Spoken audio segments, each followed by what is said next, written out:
school, sa bahay, tumulong tayo sa mga magulang natin, yung mga konting paglilinis ng bahay, pag-aalaga ng mga nakabatang kapatid. Yun, isa lang yung criteria para maging cum laude ng Jollibee Santa Lucia East Grand.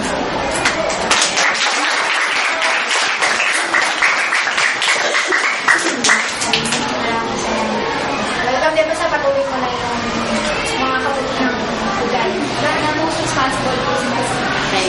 The sense na once minsan mga teacher na lagi na sa community, lagi na nakatutok sa bata. Si siya yung little teacher sa aming school. So, siya yung leader.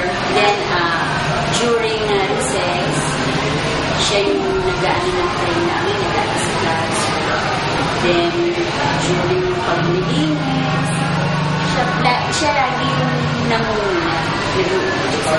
So, ma'am, if merong instances na wala kayo sa classroom, absent po kayo, or may meeting po kayo sa principal's office, siya po yung nagka-take charge. Oo, siya yung aming little teacher doon. Kahit hindi ako, kahit ibang subject, siya ang laging nasiba, pwede ba, ano ba sa class mo?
Ilang taon ka na ba nakatira dito kay Tita Sasha?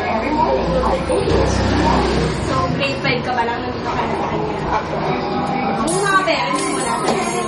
Train siya po sa General Santos po. Bakit ka nakatira dito sa kay Tita Sasha? Kasi po, dito po kasi dito po,